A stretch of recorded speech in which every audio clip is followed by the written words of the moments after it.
What's happening, guys? Happy Sunday. I hope you're all having a wonderful day. Big up to everybody, of course, in the chat. You don't know what it is, man. What we learned after game week 6. I think it is game week 6. I can't believe we're already 6 games into the league, and I don't even know what the hell is going to happen for Manchester United. Of course, yesterday narrowly beat Burnley. Very, I think, in my opinion, I will say it was a narrow win. Quite a bit to talk about. Some decent performances across certain positions and players, but I still think that we are in a little bit of a crisis. I think we're in an injury crisis, number one, if that's not, obvious. And I think, the identity of football that we're playing, I don't even know what it is at this point. But of course, big up to everybody in the chat. Be sure to like, comment, subscribe. You guys know what it is, man. I just don't know how to feel about yesterday's game. Of course, I think I was number one. I would say relieved. 3 points in the bag. It is what it is. 3 points, clean sheet. I'm happy with that. But the performance for me was a bit unsettling. The performance was worrying, I would say. It was even so the fact that it was a relegation, a team in relegation right now, a team that hasn't won all season, a team that is newly promoted, a team still trying to find their footing in the Premier League, and we just made them look too good. I mean, we made them look better than what they actually are. I think any other clinical team, like I said, puts away the chances that they created. So in that instance, we were a lot more lucky. Of course, I sympathize with Ten Hag. I sympathize with the team. The fact that, half of the starting 11 is out, really and truly. Rafael Varane, just about came back. Lisandro Martinez going off before the game even started. He wasn't even part of the squad with his foot injury, probably returning. We got Luke Shaw out injured, Wan-Bissaka out injured. Malacia, I don't even know what's happened with Malacia. He was injured in pre-season, but we've just heard nothing regarding that injury. Is that a long-term injury that he has that's going to have him out for the entire season, especially the fact that we went and got a player on loan in Reguilon, who then looked like he picked up a little knock in the game. So we're very unlucky with injuries. I don't know why I'm saying on the day I was predicting a 3-0 win. I would have been so ecstatic if we even scored 3 goals. I was happy we scored 1. I was happy that we scored 1. Big up to everybody in the chat, of course. Shout out to Axe says, hey, Mina, big up. Hope you lot all having a wonderful Sunday, man. Show says, unsettling. That's putting it mildly. We were shit. Let's be real. Big up to Adam says, big up Mina and the chat. I told you, man, I'll be here. Shout out to Kadeem, man. Shout out. Congratulations, firstly, guys. Let's get a round of applause in it for Kadeem, Everton fan. Finally got their first win. Says, hello, Mina. I hope you're doing well. I'm doing great after our first victory. And it was a victory over what? Brentford. Over Brentford. I can't lie. Abdoulaye Doucouré, he's moving me. Shout out to Abdurrahman says Dallo will play left back, Victor at right back. Probably very, very thin availability. That's my biggest concern. In all honesty, I know Eric Ten Hag said in a press conference that Amrabat can play at right back, left back, wing back, whatever. But essentially, a lot of the players in their positions right now are not even playing in their right positions. They're not playing in their right positions. Dallo, Lindelof has a history of injuries, so even that, I'm very, very worrisome about that. Dallo, for me, I don't know. I'm never moved by Dallo. I can't lie. I was having a debate with someone at the EAFC launch, and I was saying that, I'm not moved by Diogo Dallo as a fullback. I think in comparison to Wan-Bissaka, we know what we get with Wan-Bissaka, lockdown defender. You know what you're getting, someone who's shaky going forward. Dallo, I don't know what we're getting. Are we getting someone who's amazing at going forward and not great defensively? Are we getting someone that's good defensively, not amazing going forward? We don't know what we're getting with Dallo, if I'm being honest. Now, my only concern for me, my biggest concern, I will say, is the back line. The fact that everyone's playing in that back line right now essentially is not really even first or second choice in that position. They're all pretty much third, fourth, fifth choice even. Harry Maguire out injured, we don't know with what. Probably heartbreak or something. Shout out to Ravi says, big up Mina. Adam says, our football belongs in the toilet. Let's talk about that. Let's talk about our football, because even yesterday what I saw predominantly yesterday was, and I don't know if you lot saw it as well, is that when we were creating opportunities or trying to create opportunities, our inability to have someone that connects the back line and the forward line, it really showed yesterday. It really showed against Burnley, and obviously it will only show more as time goes on. Now, I watched North London Derby today, bro. Basuma was literally, I was just like, wow. Forget even Maddison for a second. Basuma, I was like, yeah, this guy is legit. Imagine Man United had someone like that. He was the connector between the back line and the forward line, so eloquently picking up the ball and just moving with it, and even skips past players well, reads the game well, reads his players well, so he knows where his players are going to be. Obviously, the fact that him and Maddison are basically like 60 million combined is crazy. That's mental. 60 million combined is absolutely, it says more about, how we operate in the transfer window, I think, more than anything else. But in yesterday's game, I think the biggest thing that I noticed was we were playing a lot. Like, Johnny Evans has always been, if you lot remember Johnny Evans, he had a good ability to play out from the back, good with his feet. And it seemed like we were trying to bypass our midfield quite often and just play balls over the top, whether it was to Højlund, whether it was to Bruno for that goal, whether it was to Rashford. And I don't know if that was a tactic to kind of ignore the midfield, because we have no ball carrying midfielder. I think Hannibal, for me, is not a ball carrying midfielder. He's good on the ball. To me, he's more like of I wouldn't say a destroyer, because he does get his foot stuck in, but he can get forward as well. I would say like he's a hybrid, if that even makes sense. But I don't think we really have a ball carrying midfielder that can really pick up the ball from that back line and bring it forward and integrate it into our attacks. I think that's the biggest thing that I'm starting to notice now. And when I watch, opposing teams and they have that midfielder that can do that, it makes me really, really concerned. It makes me really, really concerned. Big up to Rabi, says big up Mina. Apparently Newcastle are winning 3-0. What I don't get, guys, can you explain to me, if you lot live in the UK, why is Newcastle always on TV now? Every game of them has coverage, is on Sky Sports. Every single game of theirs. Longstaff scored, Burns scored, and then Botman scored. That is just a weird combination of people scoring. Trippier with 2 assists. I don't even have him in my FPL, so I'm a bit disgraceful there. But it is what it is. The Premier League table, I don't think it really reflects accurately anything. You see Liverpool, someone mentioned it in the chat. Liverpool second in the league, 1 draw, and the rest are wins so far. You got Brighton 3rd, Tottenham 4th, Arsenal 5th, United all the way at 9th now because of that Newcastle result. I don't think the Premier League table really reflects anything really right now. Obviously, City top with 18 points, but the gaps are not that big between, bar United, who haven't hit double-digit points yet. From West Ham onwards, everyone's on double digits, 10, 12, 14. So it's still, there's not big gaps in between them. The North London Derby should have been the 4:30 game. 100%. It just, I don't know. That would make sense to me. That would make sense to me for it to be the 4:30 game. Oh my God, Botman scored. He's on my bench in FPL. I was just hoping Diaby didn't score today because he was on my bench in my FPL league.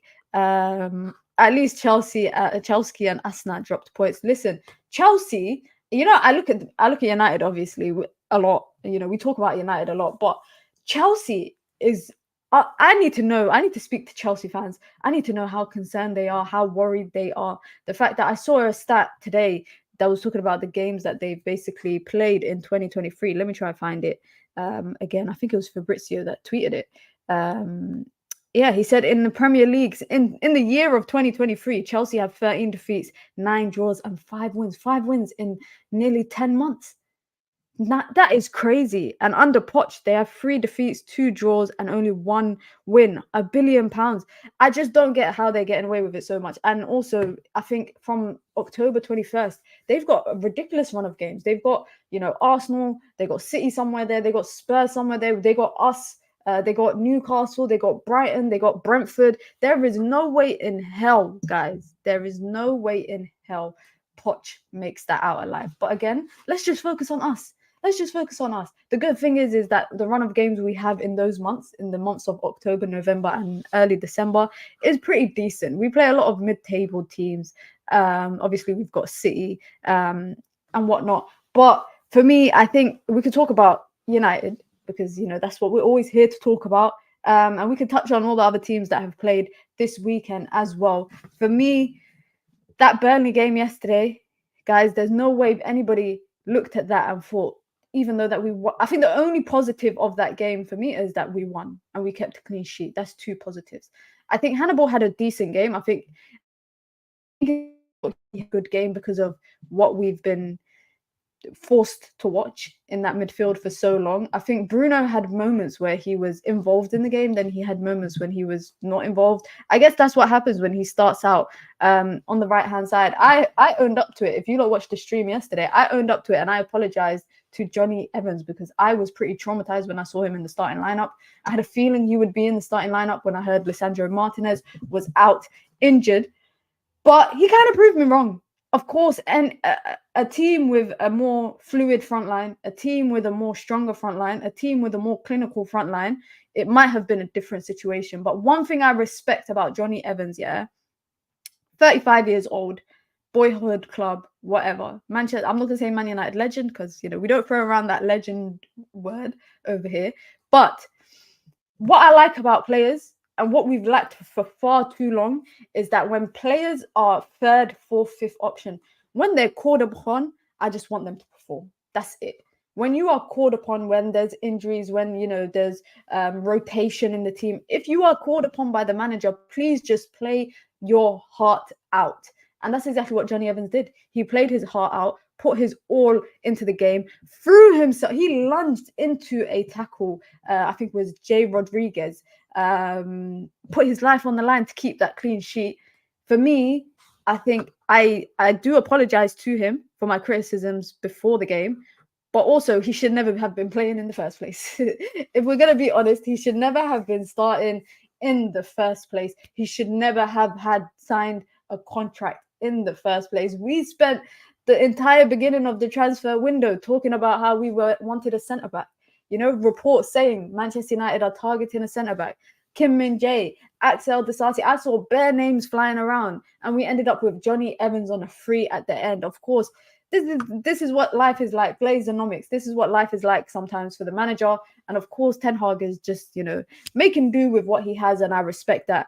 But yesterday's performance, I think, would you say is Johnny Evans' level? Like, a newly promoted championship team, that's the teams that he can play against. Because honestly, guys, let's be for real, if that was any of the top six, even Brighton, Newcastle, Brentford, Palace, if he plays against Palace, guys, I think it would be a totally different I wouldn't say result, but a totally different performance from him. Of course, he's tall, he's physical, and that he's way quicker than Harry Maguire. Yeah, he's got pace in comparison to Harry Maguire. He's bare quick. Yeah, but for me, it's just the agility that is concerning. His age, of course, playing at a high level, and if his body can even handle playing games consecutively like that, at this point, I'm just hoping no other defender gets injured, honestly, because I think we're two more injuries away from Johnny Evans gets injured and Lindelof gets injured. We're seeing McTominay and Casemiro playing as centre backs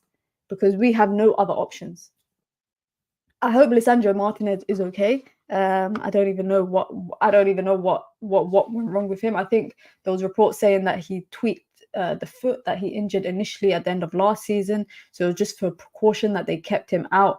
But we know, I know, I don't know if you guys know, but we know that he's not been performing the same since he's come back from injury. So if he's still carrying a knock, if he's lost that explosiveness as a result of his surgery, then we might have to go into the market for another centre-back. When my dad saw Evans on the pitch, he thought he was watching Sky Sports Retro. Listen, we can sit here and criticize the fact that Johnny Evans shouldn't be playing, but I respect him enough for putting in a shift. Guys, for far too long, we've seen players play consistently, regularly, putting in crap performances and still starting. We've seen that. Yesterday, I don't think, and this is not me targeting him, but yesterday, I was so frustrated with Marcus Rashford. I was so frustrated with him. And I wonder, someone said something about the fact that Rashford does not get subbed off. No matter how bad he's performing, he does not get subbed off. I don't know what agreement he has with the manager, maybe senior members of staff. But yesterday, I don't know how he did not get hooked Him and Scott McTominay, I do not know how they managed to play that long. Honestly, Marcus Rashford, for me, disappointing performance. He makes very questionable decisions, gives up defensively, doesn't even bother going in for duels or for 50-50s. I realized he doesn't like to, when it's a ball in the air, he doesn't like to jump for it all the time. I don't know if it's because of, his worries about his shoulder injury or his back injury, but for me, it's not good enough. It's honestly not good enough. And I don't know how, honestly, he played for that long yesterday. And I would like to know everybody else's thoughts in the chat regarding his performance, because even if I look at the way him and Højlund link up, you see little glimpses of it, and maybe they're just learning, they're in the learning process, learning to understand each other, learning to play with each other, because there was instances where Rashford should shoot and he tries to pass to Højlund, who's not on the same level as Rashford in terms of making the run. And then there's times where he should pass when Højlund is making the run and the guy takes a shot and is always in front of like 3-4 players and it takes a deflection or it gets blocked, essentially. Now we've got a run of games where hopefully we can capitalize off this. But for me, the performance just was not cutting it. It was not cutting it for a team like Burnley. I didn't share the same sentiment. A lot of people, were excited. I think, you lot saw yesterday on the stream, people were excited about the fact that we got 3 points, we got the win. But for me, it's just, if I would be happy with the win, especially like a 1-0 win. Burnley, no disrespect, but this is a newly promoted side struggling to find their footing in the Premier League, haven't won a game. We should be taking 3, 4, 5-0. Like that's the result that I expect when we're Manchester United. That's the result I expect. Of course, we are not looking great at the moment, but I'm sorry, the perfect game to gain your confidence is against a team that are struggling to find their own confidence. That's certain players in that Burnley team, we made them look like they were literally Ballon d'Or players. We made them look ridiculously good. Zaki Amdouni, the forward, the striker, Kishosho, I think is his name, the winger that they brought from the Spanish league. We made them look ridiculously good. And those are good players, don't get me wrong. But as a team of our standard, we should be able to like stamp them out, clamp them out, whatever you want to call it. I think for me, McTominay, Rashford should have been hooked at halftime. Honestly, I feel like everyone talks about Ten Hag's ruthlessness. We don't even see the ruthlessness with subs. We don't see this ruthlessness with subs. We see this, I wouldn't even say it's really proactive, because his substitution making sometimes, not even sometimes, majority of the time, his substitution making is really questionable, in my opinion. I think he waits far too long, and then at that point, the game's gone away from us. A game like Burnley, when second half, I honestly can't think of any standout moment for us going forward. Really and truly, I can't really think of anything. And even so, the whole 90 minutes, I can't think of any passages of play that really impressed me. And I'm thinking, well, the bar's on the floor at this point. If we're celebrating like this, a 1-0 win, we're already a team that struggled with goal difference last season. Clearly, we're struggling again this season. We brought a striker to answer for our goal scoring problems, and we're still struggling to find those goals out of somewhere. And I'm not blaming Højlund, by the way, because I think there's an issue across the whole team. And obviously, we can't overlook the fact about the injuries. I think that's the biggest part. Hannibal and Evans were 7 out of 10. Bruno 6 out of 10. The rest 5 out of 10. I even say the rest is harsh to say 5 out of 10, because I don't think McTominay was a 5 out of 10. Sometimes I feel like McTominay is just there. I don't know what he does. I just feel like he's there. And I feel like I did say it before. If you lot were watching my stream yesterday before the game, I did say Hannibal was going to start because Ten Hag was going for physicality. So McTominay playing doesn't surprise me.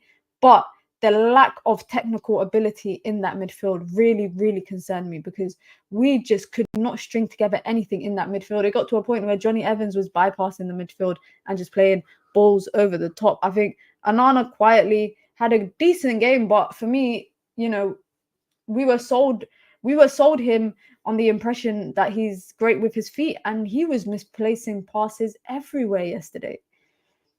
Nerves, I don't know. Bouncing back from midweek, I don't know. So I'll give him the benefit of the doubt with that one. It's nice to see Varane back. I hope we start to see a lot of other players back. I hope we start to see. I'm not gonna lie. I want Mason Mount back. I'm not gonna lie. You lot can boo me for that. You lot can, throw tomatoes at your screen. But I want Mason Mount back.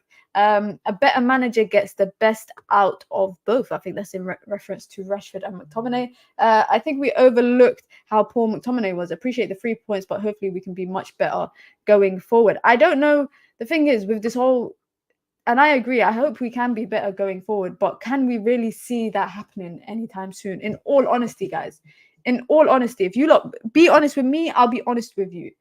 Do you guys really see the passages of play getting much better over the next couple games? I don't see it getting better until we see our strongest lineup, or at least we see a majority of our lineup back. Amrabat, come on for his debut to go left back. Crazy. We're complaining about not having a connector basically between the back line and the forward line, and we put Amrabat at left back. I know that the options are very minimal at the moment, so I sympathize with Ten Hag for that. But come on, man, let's be for real. Come on. This game didn't give me bounce back energy. KG is shameless as well. I'm not happy. I rate you, Mina, on ball knowledge. KG couldn't name 5 Burnley players without looking at the screen. Leave KG alone, man. Justice for KG. KG's a fan. Well, we were talking about this yesterday. And I was like to KG, listen, you're not. KG doesn't claim to be a tactico. He doesn't claim to be like an analyst. He doesn't claim to be any of this. KG is fully just a fan. And there's many people like KG out there that was celebrating like that, because that's fully fan behavior, and there's nothing wrong with that. I respect that. Sometimes it's easier to kind of move away from your emotions, because not gonna lie, if I wasn't looking at the game from if I didn't want to look at it from analysis perspective, if I didn't like that, because I like to analyze games, I like to analyze players, I like to analyze football matches. If I don't look at it like that, I'll be full on fan. You lot don't see me when I'm, with my family and whatnot, who are all big football fans, my cousins. I'm so shameless. It's ridiculous. And they always say to me, you got no ball knowledge. And I say, it is what it is. It is what it is. But big up to Koala as always. The main thing for me is I don't enjoy watching the games. It's not about winning, losing. The football is just so hard to watch. To be honest, I felt like that for years. I will be honest. Last season was probably the one that I enjoyed watching United for so long. And I don't know whether it was the new manager hype. I don't know what it was last season that was so different to this season, because this time last year, I remember exactly. We just beat Arsenal and we just beat Liverpool. Yeah, do you not remember, at home? And then it went to international break. We were on a high, having come off those 2 losses at the beginning of the season. We were starting to see something. I remember everywhere I would go on TikTok, YouTube, people are talking about these triangles that we were playing. Bring back Fred, man. I miss my guy. It is what it is. But I agree. Last season, I really enjoyed watching it. I think it got to the Everton game in April. That was the probably last time I enjoyed a game. I think that's the last time I enjoyed a game. And that game, we should have won 10-0. Europa League, did not enjoy it. I went to the FA Cup final. It was such a difficult watch. City weren't even good that day as well. So that says a lot. So I do kind of understand. I think when you don't have an identity when you play, when you don't see the manager's vision on the pitch at that time, it's kind of difficult to invest in the idea. And I kind of get why a lot of fans are kind of like, oh, what is this Ten Hag style of football? We can't even see it. Ange Postecoglou, is doing this. De Zerbi is doing that. It's very difficult to invest in an idea when you can't see the idea kind of formulating into real life. So I kind of understand that, but it's just patience. I think it's just patience. I'm telling you guys, I'm not telling you for certain, because we wouldn't know. But if we had our strongest starting 11s, then I think it would be a totally different conversation that we'd be having right now.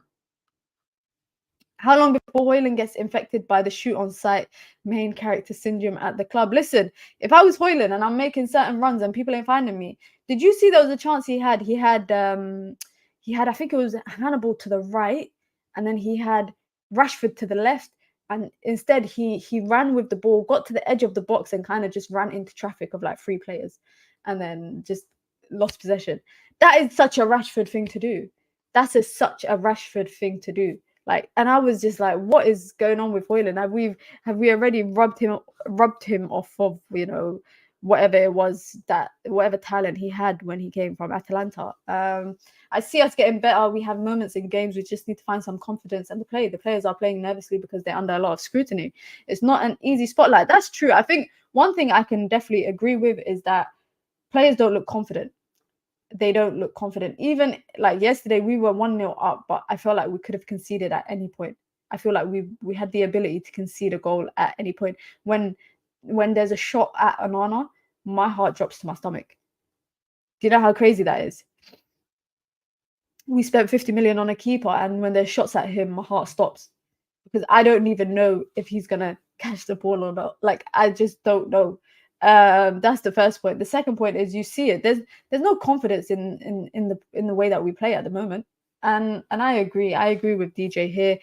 And the whole moments thing I don't get, because we have moments in games, but there's nothing from those moments, if you know what I mean.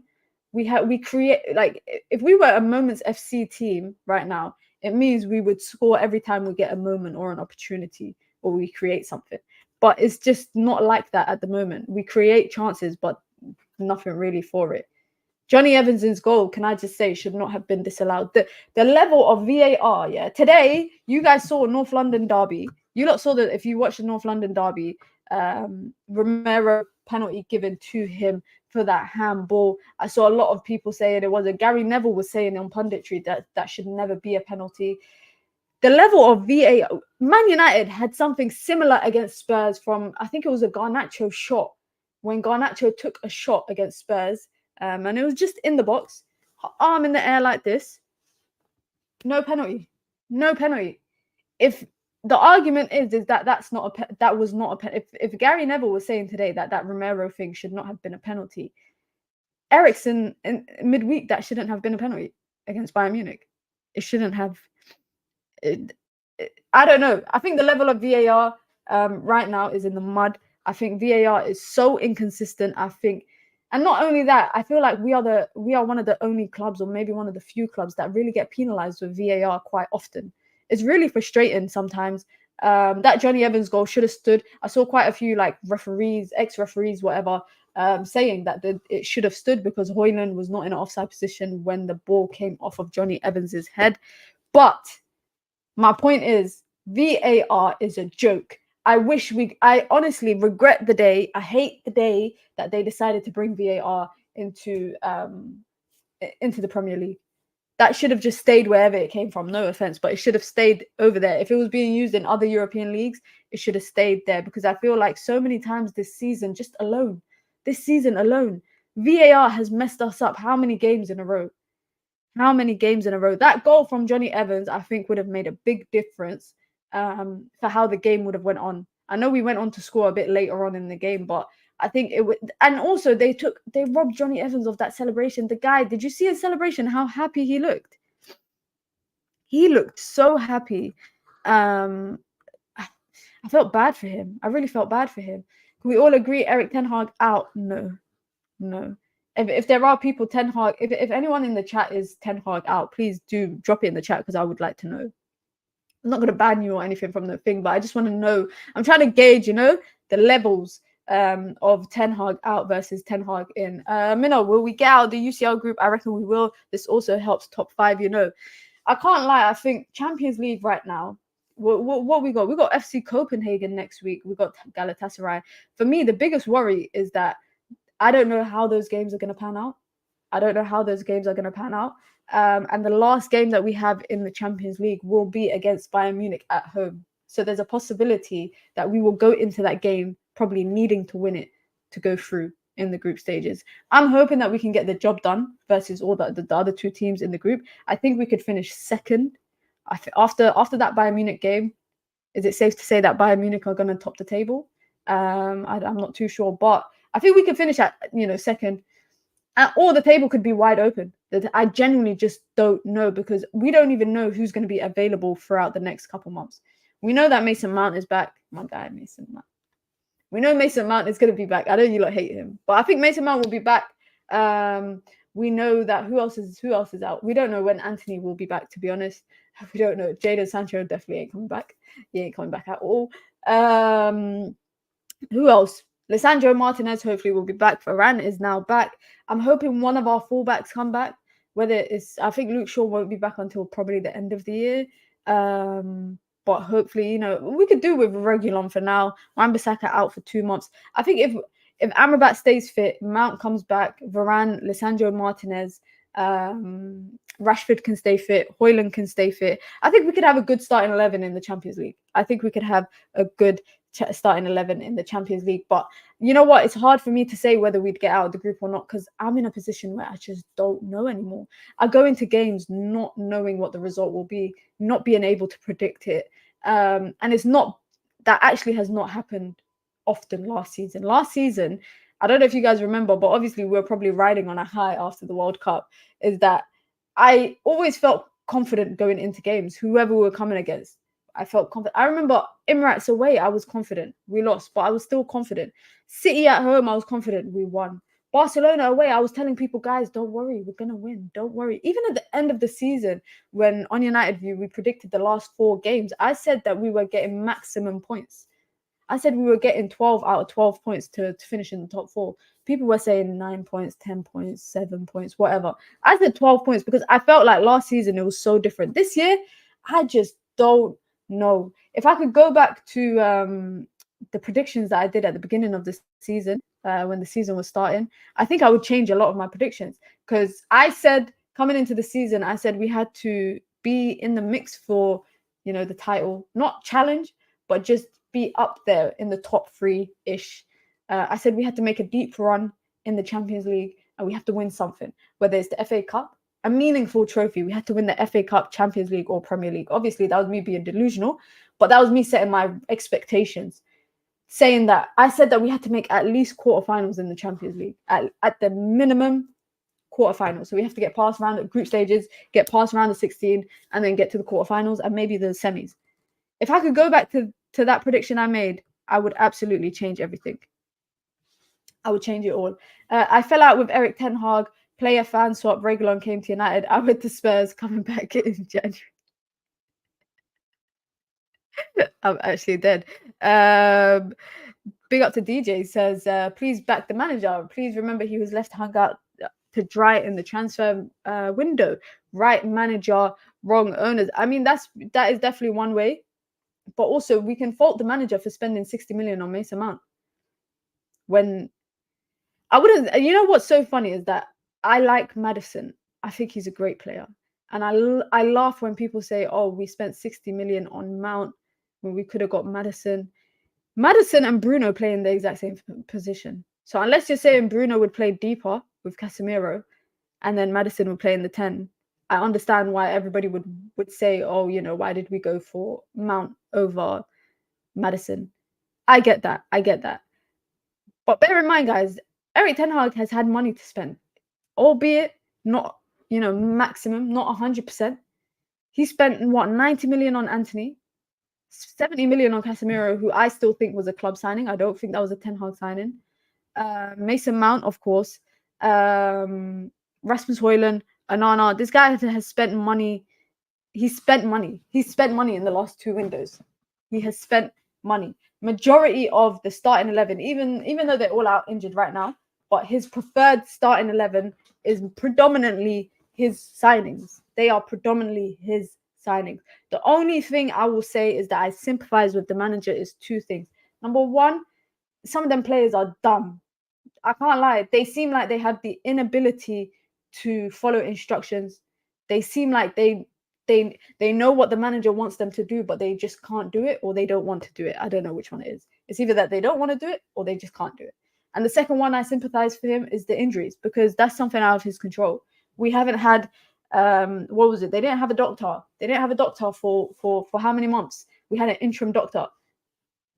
That explains why everyone was falling like flies. Our doctor just came in this week. I think was his first week at the job. We had an interim doctor, and everyone's falling like flies. Everyone's getting non-contact injuries, pulling a hamstring, pulling this muscle, that muscle. So I kind of get it. I feel bad for him in that instance. I think Ten Hag, and I think you guys could agree, you might disagree. I think he abandons his tactics or whatever he wants to implement way too easy. It's like he gives up on the players himself. And like I said, I don't know if that's the player's inability to follow instructions. So the manager just kind of abandons the style he wants to play. But I genuinely think like that could be the case. If we were a serious club, Maddison would have replaced Bruno levels above. I know a lot of you lot don't rate Bruno, but I know a lot. You know, one thing I'll say is that Bruno is always the first to be criticized, and he's the captain number one. So that will happen. Even before, when he weren't captain, he'd always be the first to be criticized. I think Bruno. I'm at a crossroads right now regarding Rashford and Bruno, and I was saying it yesterday at UV, but off camera we were talking about it. I said that I was starting to lose my patience with the both of them. Out of the two of them, I think Bruno is more likely to turn it around than Rashford. I don't know what's gone into Rashford's head of recent. He's a phenomenal player. This guy is not many people come on and have the impact that he did at such a young age. Then to break into the first team, break into the England squad. He's a phenomenal player, and I think he will definitely be in the top 10 goal scorers for Manchester United easily. He'll probably make top 10. And also appearances. I think he'll be up there in the top 10 as well. But he's very questionable, I think. And so is Bruno. And I realized that Bruno is not the kind of player where if the team is having a kind of heels dug into the ground kind of game and they need someone to drag them through, Bruno's not that guy. He's not going to drag us through. When I say that, that's not me criticizing him. Maybe it was never in his, but you see how rash he can be when it comes to us chasing a goal, chasing a lead, something. We're chasing the game. Did you guys see yesterday? He come off the right and took a volley first time with his left foot. And I remember he did something like that against Bayern Munich as well. I can name so many different games where he just takes a reckless shot from outside of the box when we're chasing a game or we're chasing a lead or we're chasing something. And that's not me saying that he's not a leader. That's not me saying he's not a leader, but we can definitely, I think one thing that we have to accept is that we can point out flaws, but also I think the balance that he brings to the team, I think is equally as important. No one works harder than him in that team. In that starting 11, nobody works harder than Bruno. When it comes to defensively, when it comes to pressing, he's always leading the press. This guy's always number one. I think maybe Hannibal yesterday was at the front of the queue in terms of leading the press. But Bruno Fernandes, I think equally, Bruno's like Marmite in it. You either love him or you hate him. I've never seen someone that's in the middle. And me, I'm in the middle about Bruno. Honestly, I'm in the middle about him. I think he's a great talent. I think he can have the ability to create something out of nothing. But sometimes, and especially of recent, it's not been shown. It's not been shown. Mina, have you noticed we now have 4 free kick takers? Rashi, Bruno, Mason, Ericsson. Keep Rashford away from free kicks. Keep him away from that guy. Should not be standing in a mile of a free kick unless you want someone in the crowd to get a concussion. Keep Rashford away from free kicks, please. I rate Maddison, but the disrespect to Bruno is unreal. Is that are you saying I'm being disrespectful or just fans in general are disrespectful to him? The disrespect against Bruno is just nonsense. I told you with Bruno is either you love him or you hate him. There's not many people in the middle about it. There's not really a lot of people. Bruno and Rashford got their contracts and in their comfort zone now. Watch them get worse and worse. Bruno's mid in real life, but he's class.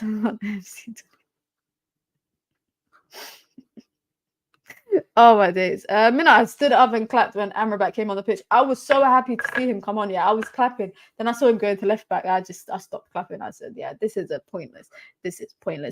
Shout me when Amrabat is playing in that midfield. The destroyer role, the ball carrier role. Shout me then. If he's playing left back, right back, this back, that back, I don't want to hear it. I don't want to hear it. But I'm very excited to see how he gets integrated into the team. I think it's dusty to give him his debut with like 3 minutes left of a game away at Burnley that we're holding on to a lead. But the manager has to do what he has to do. I hope Reguilon is not injured, because at this point they're gonna have to play Flex at left back if there's no other players. Flex is at every game. Yeah, they might as well just start playing him at left back. If we ain't got any more players, just tell him, here, bro. I've seen Flex play football as well, man. I've seen clips of him playing football. Surely he can do a decent job. Surely he can put in a decent shift. So next time he's at a game and there's no one else that they can bring on, because we are fully injury ridden, big crisis at the club, just put Flex. Just put Flex at left back. Just, dash him a shirt. I'm sure he's got his boots in his bag waiting for this moment. Because the injuries, it is what it is. It is what it is. But yesterday's game, I don't know how you guys saw it. For me, I really saw barely any positives. I barely saw any positives. And that's in regards to the performance or the style of play.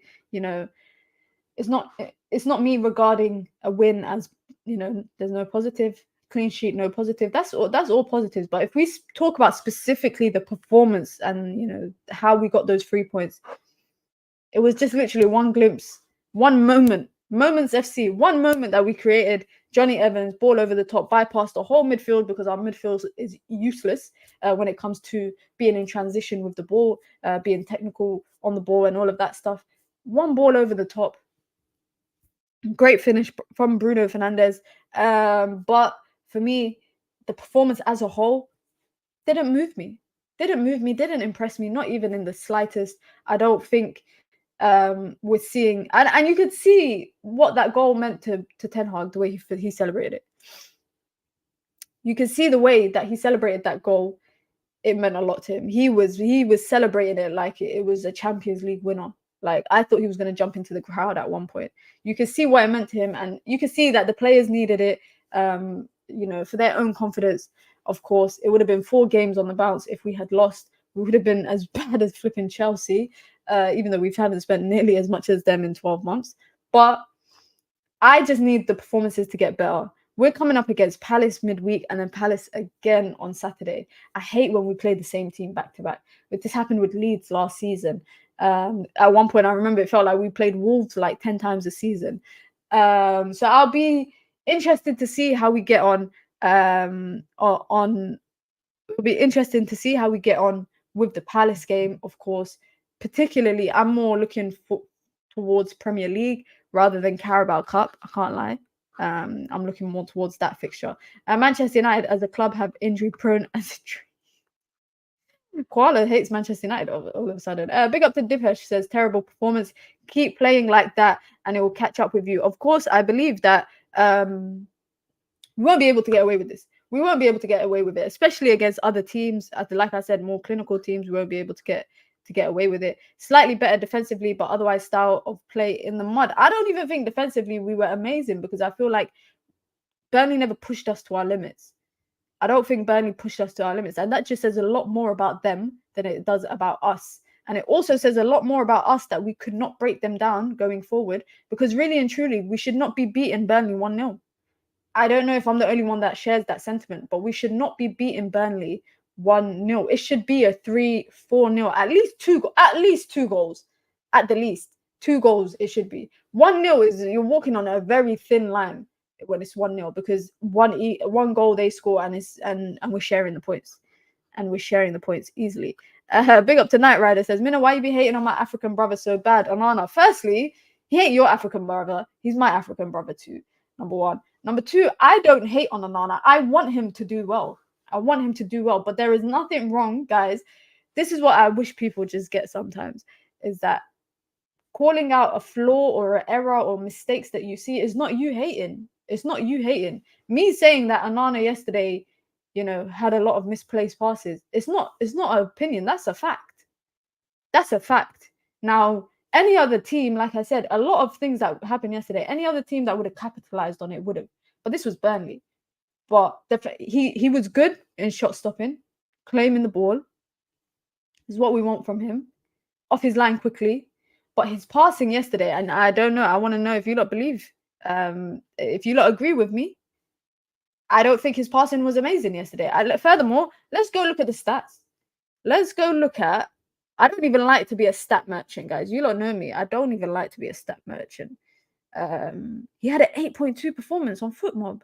Why do I feel like he had accurate passes 64%? Accurate long balls 36%. Me saying that he was misplacing passes is not me hating, guys. I want him to do well. 47 touches, decent.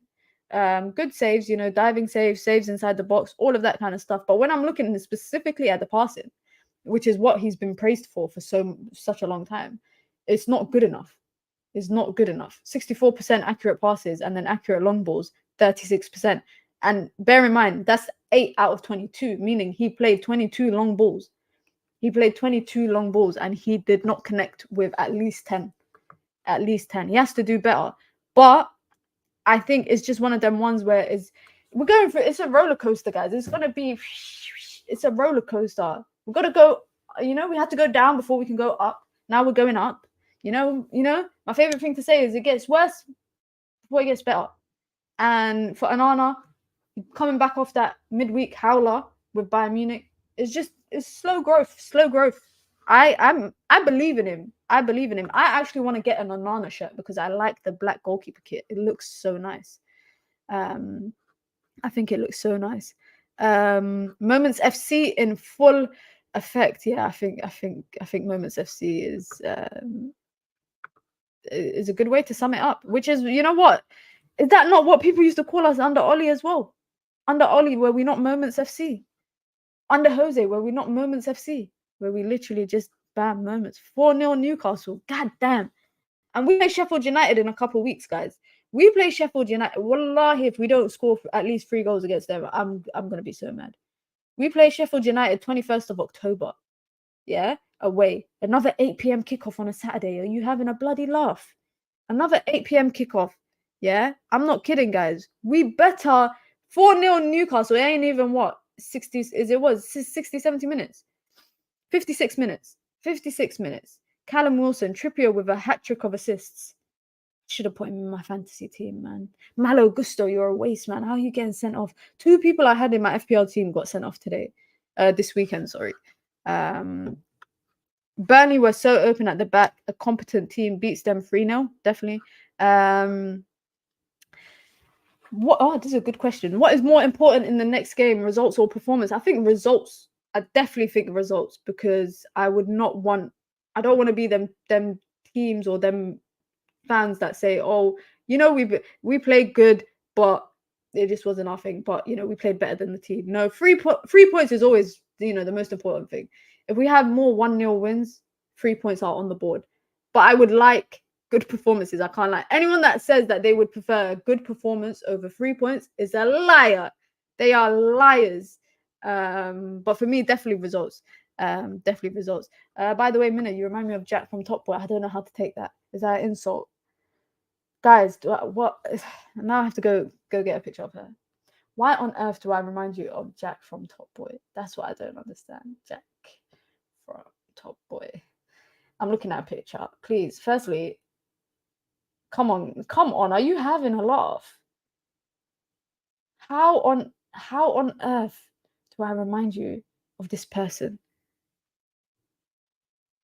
How on earth? You lot can't even see. I think my brightness is a bit too much. How on earth do I remind you of this person? More of the mannerisms and looks. So you're basically saying I'm gangster. You're basically saying I give you gangster vibes. You're basically saying I have mannerisms of a thug. That's essentially what Show is saying to me. Big up to Show. It's fine. I'll take it. I don't mind. I've had people tell me I look like Isaac on here. I can't even tell you lot who people used to say I look like in high school because that's embarrassing. I care more about results than performance at the moment. Tranquilo. Facts. I don't like the cup in ears celebration. At least do the Rashford one or the Sue. Bring back David De Gea. Absolutely not. No, thank you. I had to reload the moment you violated KG on the stream yesterday about cutting his thoughts was so funny. UV clips I can't believe they posted it. I didn't think it was that funny. I actually don't think you lot should see what happens when cameras are not on. Like Yeah, that's what I have to say. You lot should when cameras are not on, people are getting violated left, right, center. Now, when the outfield players are not moving, where is he supposed to pass? That's true. I think that's one thing I realized yesterday as well, was the movement of the players was very stationary. It was very static. And quite often, I don't know if you lot saw, he was either just booting it to Rashford, who would attempt to jump in the air and contest for a ball, or he would blast it up to Hoyland. It was literally one or the other. Sorry, it was literally one or the other. So I kind of understand that people weren't really moving, or he'd do his little clipped passes to his fullbacks, which he's good at. And one thing that is annoying is that in that center circle space, there's never anyone there, or never anyone making themselves openly available to get the ball clipped into them, scan their whereabouts, scan the whereabouts, take a touchdown, and start an attack. And I feel like that's one thing that equally we miss from not having a player that's good on the ball in midfield, a Basuma. Hopefully Amrabat will be that, but I'm gonna give Amrabat time to ease into the Premier League, ease into the starting lineup. Hopefully he'll be able to stay fit. This is a guy that didn't train all of preseason, so he doesn't really have much match fitness. Didn't play much at the beginning. He didn't play at all at the beginning of the season for Fiorentina. So hopefully Amrabat will be the difference maker that we need in midfield, because we so badly need somebody that is that middleman between the backline and the defense. We need it so badly. Big up to Hellboy. Big up to Hellboy. Nice name. Says hi everyone. Where's the Amrabat kit? I'm gonna get it. Don't worry. Don't worry, it's coming. It's coming. I'm definitely gonna get it. I just need to decide if I'm gonna get the home or the away kit. And people keep telling me not to get a lone player, but I don't care. It's Amrabat. Mina, I hope City don't win the treble again, because they can do it. Do you think they can do it? I think that's what that's meant to say. 5-0 Newcastle, apparently. Shout out to them. Sheffield United should just go back to the Championship, I can't lie. But do I think City could win the treble? I think the Premier League will be a lot more competitive than you lot think this year. I think it will be a lot more competitive. I don't think it will be two-wayed like last season. And I don't think City will run away with it in the past. But I do think it will be more than two teams kind of in the mix. I honestly, I think Liverpool will be in that mix. If I'm being honest, I think Liverpool will be in that mix. They look pretty decent. They look good this season. And I think, do you think Arsenal will be? I don't know. I feel like it's still too early, to kind of predict what the mix will be for, the title. If it's going to be a team that runs away with it or not. But I do think it's going to be a lot closer.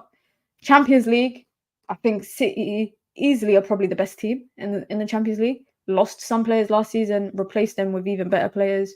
Doku, baller. Vardiol, baller. Kovacic, baller. I think losing Gundogan, big deal. I think Barcelona will be in the mix for the Champions League. I'm not sold on Bayern Munich, even though they beat us 4-3. Even though I feel like they've got a few howlers in them. PSG, I'm not really sold on PSG either, but I do think PSG have a better chance of getting further this time around than they have in the past. Obviously, I know they made the final back in the pandemic, I think it was. So I know that that they are capable of making Champions League finals. Did you guys see? This is not to do with Champions League. Did you see what Ajax fans did today? If you guys have not been following, Ajax are poor this season. I can't believe how far they've fallen. They've sold a bunch of their players, brought in a bunch of other random youngsters, promoted players from the academy, whatever, losing 3-0 to Feyenoord, their Dutch rivals today.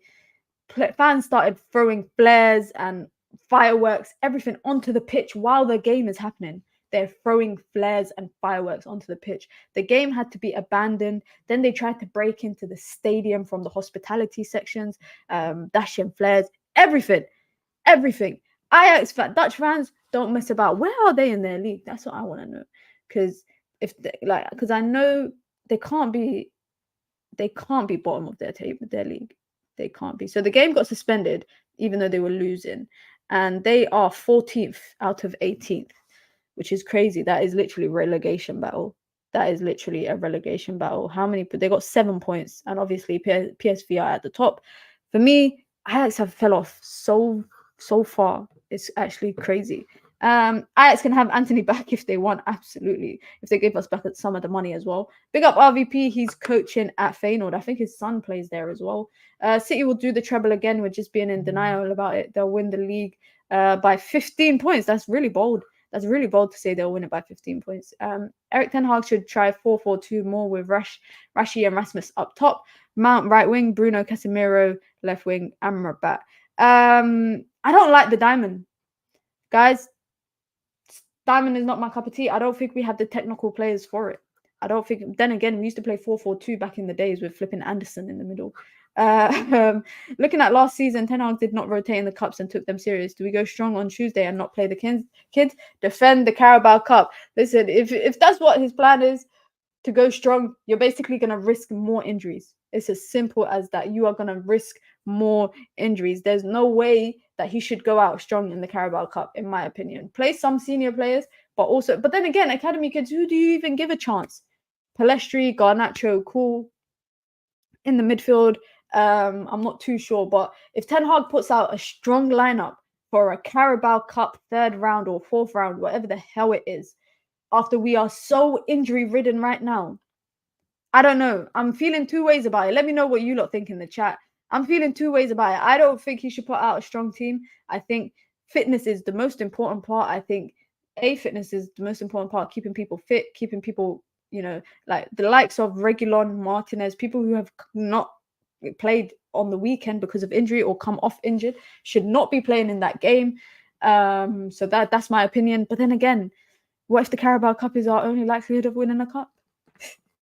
So I'm kind of in two ways about it, but I'm definitely leaning more towards the fact that he should not play a strong lineup. There is no way the lineup that played this weekend or anything near that should be starting on Tuesday.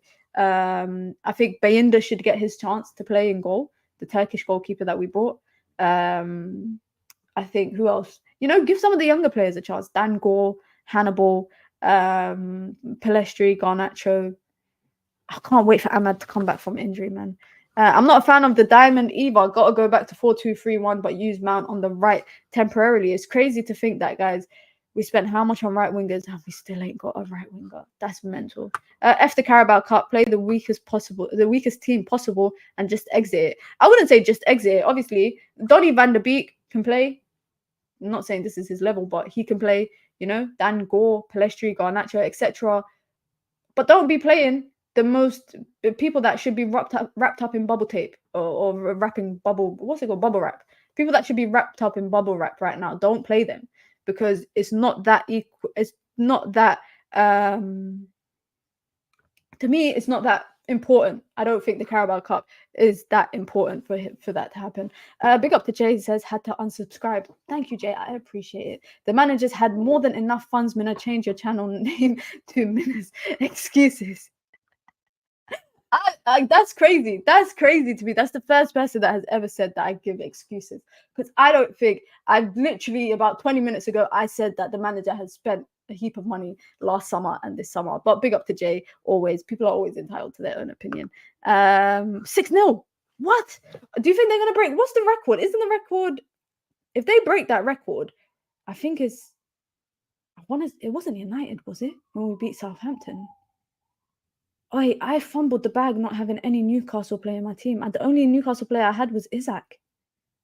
That's the only player that I had. And he ain't even got a sniff of the pitch. Almiron scored. Anthony Gordon scored. Sheffield United need to leave. They just have to go. Mina, in my opinion, we have 4 world-class players. How many for you? That's a good question. Number 1, the thing is, are we going off of this season? Just to clarify before I answer this, are we going off of this season or are we going off of their entire time at Manchester United? Let me know. Let me know if what we're going off before I answer this. Because if I go off this season, obviously no one. But if I was to say, just in general over the course of their career and their course of the last couple of years, and the last few seasons, I'll say number 1, Bruno Fernandes. Number 2, Lisandro Martinez. Number 3, Rafael Varane. Number 4, Casemiro. That's it. That's it. I wouldn't say Andre Onana. And even that, I feel like I'm stretching. I really think I'm reaching right now. I really think I'm reaching. I think if we go off of just over the, maybe Lisandro Martinez. Oh, I don't know. Last season for me, he was world class. This season, he's not been that good. So that is actually a difficult answer. Bruno Fernandes for me, guaranteed. I wouldn't say Marcus Rashford is world class. I think last year he had a world class season. But for me, to be world class, you have to do stuff consistently on a regular basis, i.e., every season, putting up numbers. I think Rafael Varane, undeniable, and Casemiro, but that's more so over the course of their career, what they've achieved. If we go off of what they've done at United, that's, I think, a completely different story. But for me, Bruno and Rafael Varane are certainties, and Casemiro. That's it. And you know what I realized yesterday? I ain't even spoken about Casemiro, but I felt like yesterday was another prime example of Casemiro, of the fact that he needs a few games to kind of grow. I don't know what it is. He needs a few games to kind of grow into playing again. And then suddenly he's quietly putting in good performances. Yesterday, I think he quietly grew into the game.